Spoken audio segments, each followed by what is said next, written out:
All right, so we're over here at one of my bee yards. We got like 27 or 28 hives here. I'm getting ready to put some more pollen patties on them with the Swiffer sheets.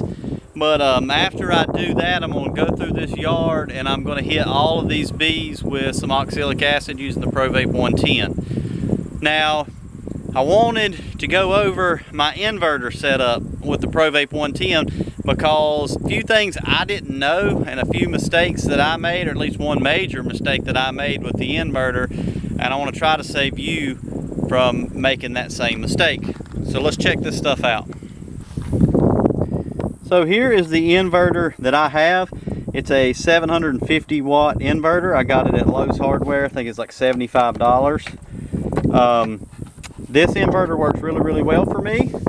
As you can see, I have it directly connected to the battery. So here's the ProVap 110. It tells you right here on the ProVap 110 that you have a 110 volts or 250 watts pulling 2.2 amps. So that's the information that you need. You need to make sure whatever inverter you have will pull this 250 watts. Now here's the mistake that I made.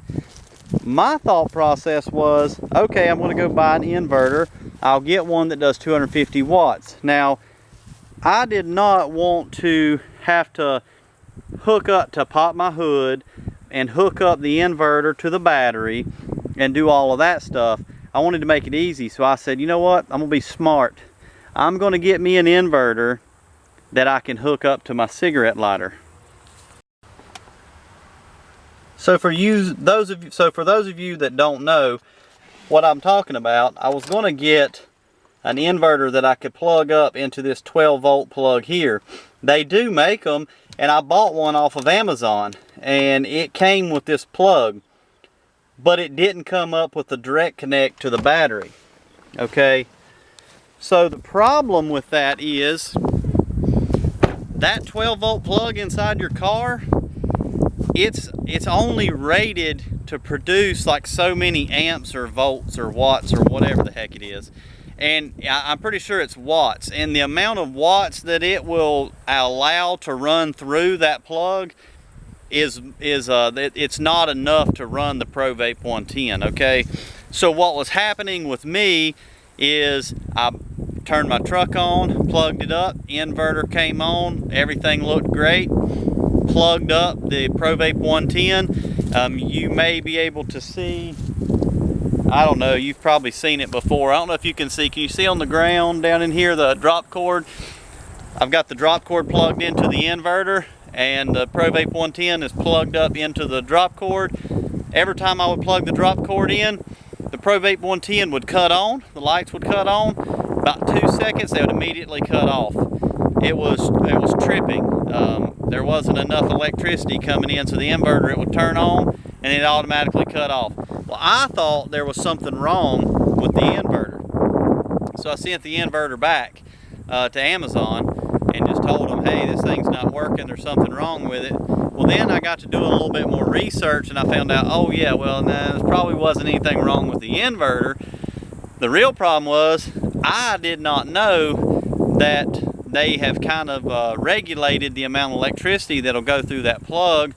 Some of you guys may think, well, duh, but I guarantee you there's somebody who's watching this that's thinking, oh man, I'm glad he said that. Yeah, it doesn't work. So in order to run this ProVap 110, you're going to have an inverter with the alligator clamps that can be directly connected to the battery. The max, the 750 volts that inverter will produce, that is only produced if the inverter is connected directly to the battery. That's the only way you get the max power. If you use some type of 12 volt adapter for the inside of the truck, you might as well cut it drastically down. You know, it may only produce a fourth of that. It's not going to give you the full power.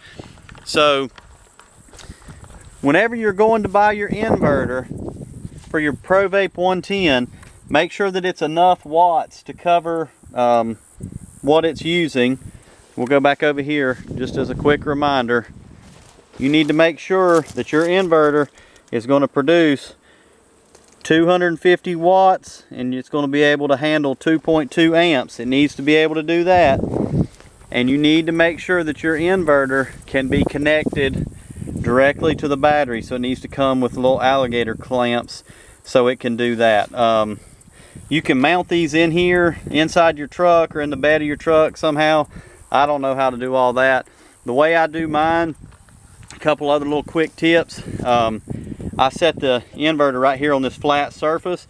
My drop cord, if you see the drop cord here, you see how I've got that tied like this in like an overhand knot there.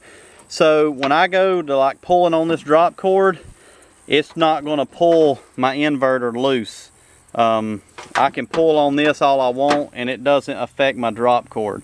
So that's another little thing that you may want to do where your hood hinge is. Tie your drop cord off to that and leave you enough of a tail to reach your inverter, but that'll keep that from pulling loose.